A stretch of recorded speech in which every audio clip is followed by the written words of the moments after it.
कहानी नागलोक का बदला।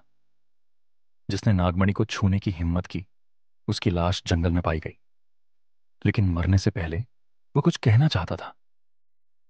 उसका चेहरा डर के मारे पत्थर जैसा सख्त हो चुका था। क्या सच में नागलोक का बदला शुरू हो चुका है? जैसे ही कहानी और रहस्य बढ़ते जा रहे हैं, वैसे ही हम आपको याद दिलाना चाहते हैं। वैसे ही आप लोग वीडियो देखते हो पर सब्सक्राइब नहीं करते। कृपया सब्सक्राइब करें। अब चलते हैं कहानी की ओर। राजस्थान के एक छोटे से गांव देवपुर में एक गहरा जंगल है जिसे नागवन कहा जाता है। गांव वालों का मानना है कि इस जंगल में नागों का राज है और वहां छुपी है एक दिव्य नागमणि। वर्षों से इस जंगल में कोई नहीं जाता था, लेकिन जब से एक अमीर बिजनेसमैन राहुल मेहरा अपनी टीम के साथ वहां खुदाई करने गया, गांव में रहस्यमयी घटनाएं शुरू हो गईं। पहली मौत। राहुल मेहरा की टीम का एक सदस्य कर्ण जंगल से लौटने के कुछ घंटों बाद ही मर गया। उसकी आंखें खुली हुई थीं और उसके चेहरे पर गहरा डर साफ झलक रहा था। डॉक्टर ने मौत का कारण दिल का दौरा बताया, लेकिन गांव वालों ने इसे नागों का श्राप कहा। राहुल मेहरा ने इन घटनाओं को नजरअंदाज करते हुए खुदाई जारी रखी। एक रात उनकी टीम ने जंगल में एक चमकती हुई मणि पाई। राहुल ने तुरंत उसे अपने पास रख लिया, लेकिन उसी रात उसकी पत्नी की घर में रहस्यमयी हालत में मौत हो गई। उसके शरीर पर सांपों के काटने के निशान थे, लेकिन कोई सांप नहीं मिला। गांव वालों ने पंचायत में फैसला सुनाया। ये नागलोक का बदला है। जो मणि चुराएगा उसे नागराज का क्रोध सहना पड़ेगा।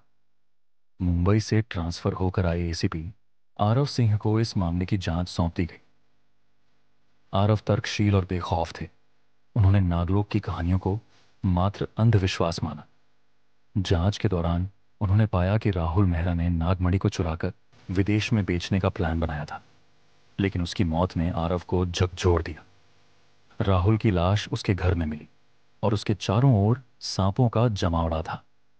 सबसे अजीब बात यह थी कि उसके शरीर पर एक संदेश खून से लिखा था, नागलोक का बदला लिया जाएगा। आरव ने जंगल की गहराइयों में जाने का फैसला किया। गांव वालों ने उसे रोकने की कोशिश की, लेकिन आरव ने किसी की नहीं सुनी। जंगल के अंदर उसे एक रहस्यमयी गुफा मिली। गुफा की दीवारों पर प्राचीन शिलालेख थे जो नागों की पूजा और नागमणि की कहानियां बयां कर रहे थे। गुफा के अंदर उसे राहुल की टीम के कुछ और सदस्यों की लाशें मिली। वहां उसे एक बूढ़ा साधु मिला जो कहता है, यह नागराज का इलाका है। नागमणि को जिसने छुआ वह मरेगा। यहां से भाग जाओ।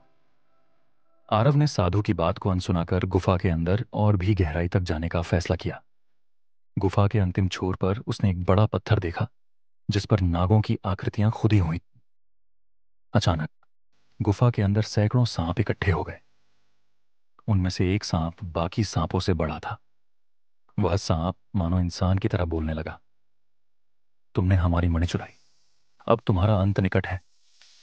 आरव ने हिम्मत नहीं हारी और अपनी बंदूक निकाली। उसने सांप को निशाना बनाया, लेकिन उसकी गोलियां सांप पर बेअसर थीं। तभी साधु ने वहां आकर कहा, मणि वापस रख दो, वरना नागलोक का विनाश तुम्हारे साथ जुड़े हर इंसान को निगल जाएगा। आरव ने नागमणि वापस गुफा में रख दी और नागराज ने कहा, तुमने मणि लौटा दी, लेकिन जिनके हाथों पर खून के निशान हैं उनका अंत तय है। जंगल से लौटने के बाद आरव ने पाया कि गांव में सभी मौतें अचानक रुक गईं, लेकिन वह समझ गए थे कि यह नागराज का क्रोध था जिसे छेड़ना बेहद खतरनाक था। क्या नागमणि का श्राप खत्म हो गया था या यह कहानी अभी अधूरी थी? कुछ रहस्य इंसानों से परे होते हैं, उन्हें छेड़ना विनाश को न्योता देना है। नागलोक के बदले की कहानी यही सिखाती है कि लालच का अंत हमेशा विनाश होता है।